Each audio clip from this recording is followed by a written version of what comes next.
Obviously, extremely disappointed.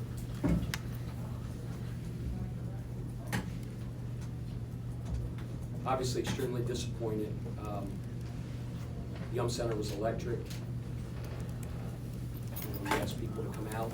They came out big. It was as elite of a college basketball atmosphere as you're going to find anywhere. And the fact of the matter is they were the better team tonight. Punched us in the mouth from the very beginning. The only way to describe it is they beat us in almost every single facet of the game. My message to the players after the game was, I told them the one thing that they don't have to worry about is us being good. The one thing they don't have to worry about is us being good. We're going to become a good team. I believe that deep down in my soul with every single fiber of my being. We got a long way to go. It's a heck of a test. Obviously, got to credit Coach Barnes and his staff, his players. Like I said, we take pride in rebounding, effort, deflections, those type of things. And, got a butt kick on the glass. I don't know what it was exactly, but it was like plus 15, I think it was on the glass. I felt like their physicality on the defensive end really disrupted our rhythm. We're a rhythm offensive team. They took us out of what we wanted to do, and it forced us, not forced us, but it turned into too much one-on-one, too much dribbling, which is 100% not how we play on the offensive end. It's the first time this team has gotten punched in the mouth and faced adversity. Since June 5th, when I stood up here at my press conference, signed this team, they've had a lot of attaboys, a lot of pats on the back, a lot of high fives. I mean what I said over the last 8 months, or whatever it is, 5 months since this team's been together. They've been phenomenal. It's a really, really good group. And I believe with everything I got, this team's going to end up being really good. But for the first time, they hit them out and they're going to face adversity. The challenge to them in the locker room was not the X's and O's that we have to clean up, because there's a lot of them. Like I said, almost every single facet of the game, I thought they were better than us today. But that's for tomorrow, that's for tonight at 2 a.m. when I'm watching tape and I'm breaking down and cleaning up the X and O's, ball screen execution, both ends of the floor, defensive ball screen, whatever it is. But that meeting in there was about walking out and having our circle tighter than ever. Walking out of that room and having a resolve about them, as they go back to their dorms, and like all kids do, and they check their social media, all the people that they tell them how good they are, just crushing them, because that's how it is. That's the world. I just told them, don't blink. Don't blink. Look to the guy to the right of you, look to the guy next to you, love him more than ever. Don't blame anybody else, don't complain about anything else, don't get defensive. Just know that we got to go back to work on Monday and get better, and we will. That's it. Questions here? There's, I guess, acclimation process or something, getting used to that.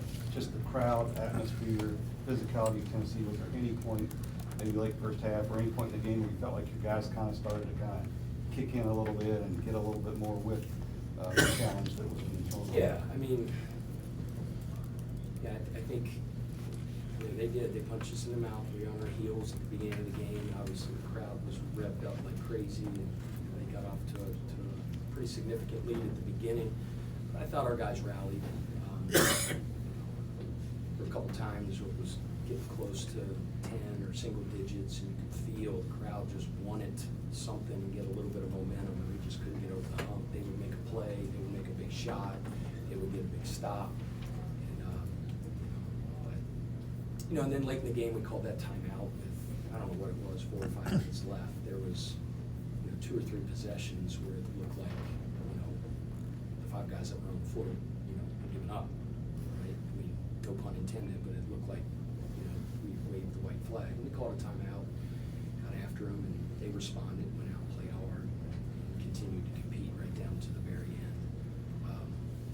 play the Tennessees moving forward. We're going to play, teams of that standard, and we're going to be ready for it next time. I can promise you that. Coach, in terms of your half-court execution offensively, it really seemed like Tennessee's physicality at the point of attack kind of flustered some of the guys. What needs to happen to get better offensive execution? It just seemed like you guys couldn't get easy shots. Yeah, it stunk. It stunk. And again, you have to give credit to Tennessee. They're a very, very sound defensive team. They're extremely physical and didn't allow us to get into a rhythm. Blew up dribble handoffs, were very aggressive on ball screens, just muddied up the game. And it forced us to be able to play without the normal flow. I thought early on we were settling for just okay instead of trying to hunt great, as we say, on the offensive end. We talk about playing on the attack, getting downhill, touching the paint, putting foul pressure on them. I felt like we were playing around the perimeter a little bit too much in the first half. So I have to watch the tape, but you asked what we need to improve on the offensive end. I would answer you everything. Everything. Our set play execution was porous. Our flow, our kind of play after the play wasn't good enough.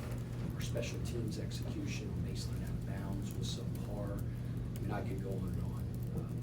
The one thing I will never, ever, ever do as a head coach is ever blame the players, right? Start with me first and foremost. We've done a better job of getting our guys ready, preparing them, putting them in better positions.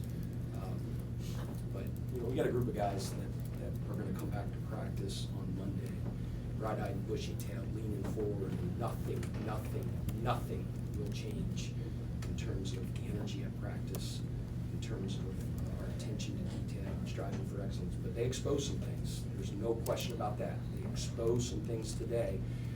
And what's going to allow this team to take the next step is to learn from the things, right, that they exposed and then make sure that they don't happen again. That's my job. And we have a veteran group with a lot of leadership that will make sure that they have that same mentality as well.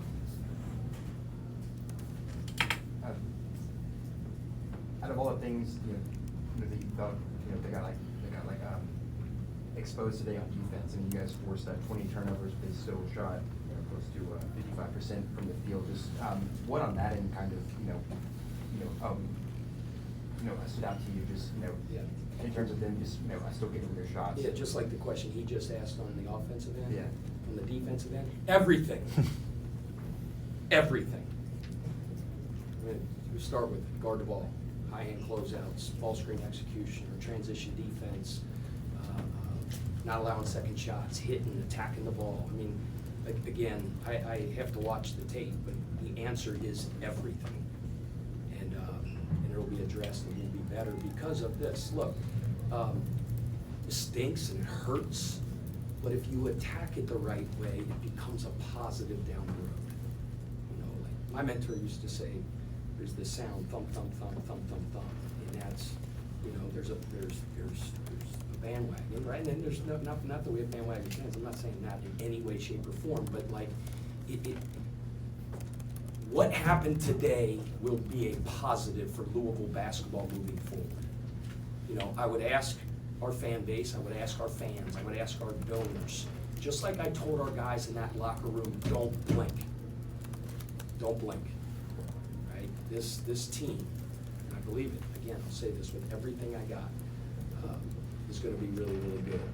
And if our guys do that, they put blinders on, they go back to work, they attack the next thing with excellence, the results are going to come, and then we'll have that same energy that we had in here today.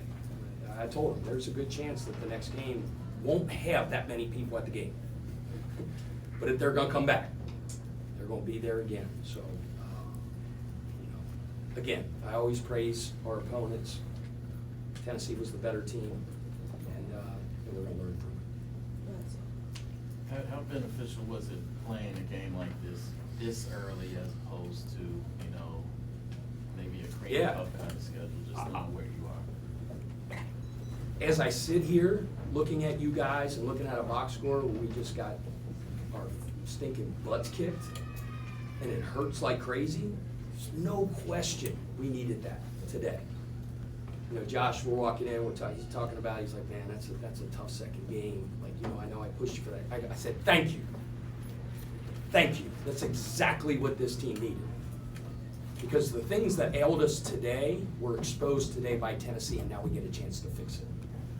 You know, when you're playing the team in the Bahamas, or whether you're playing our 2 exhibition games, or you're playing, you know, in Moorhead's a new team with a new coach and all those things, we didn't get exposed the way we did today. And I will embrace this butt kicking. I've had my butt kicked before, and I'll probably have my butt kicked again. We've done a little butt kicking as well. But, you know, the response and what you learn from getting your tail kicked is the mark of a really, really good team. And I believe in those guys in that locker room.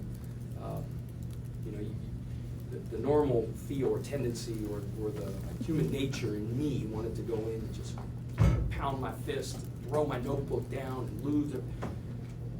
That's not it. Walking out of that room, it's about the resolve of our 25 strong. And Monday at practice, we're going to have a phenomenal stinking practice. And we're going to get better because of it. Pat, when you have like a whole new roster, a new environment, don't you have to, when you face adversity for the first time, you learn probably a lot about your team, and don't you kind of have to at some point go through something like this? 100%. That's exactly right. You know, adversity's a great educator. Adversity's a great teacher. But if you don't look at it that way, and you feel sorry for yourself, and you put your tail between your legs, and you look down when you walk into when you walk into the student center, you walk into the grocery store, like you're not approaching it the right way. Unbelievable adversity for our team, and it's great, and we're going to learn from it.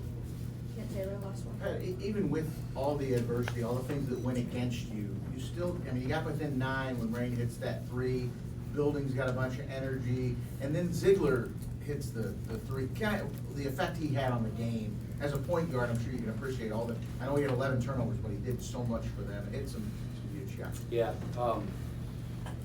you know, I appreciate the beginning of that question because you sounded like my mom who's going to try to make me feel good when I walk out of this press conference.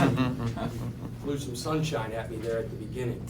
You know, but number 5 is a phenomenal stinking player. He was dominant today. He's the preseason defensive player of the year in the SEC for a reason. He wreaks havoc. You know, I believe in our guys. I believe in our guards.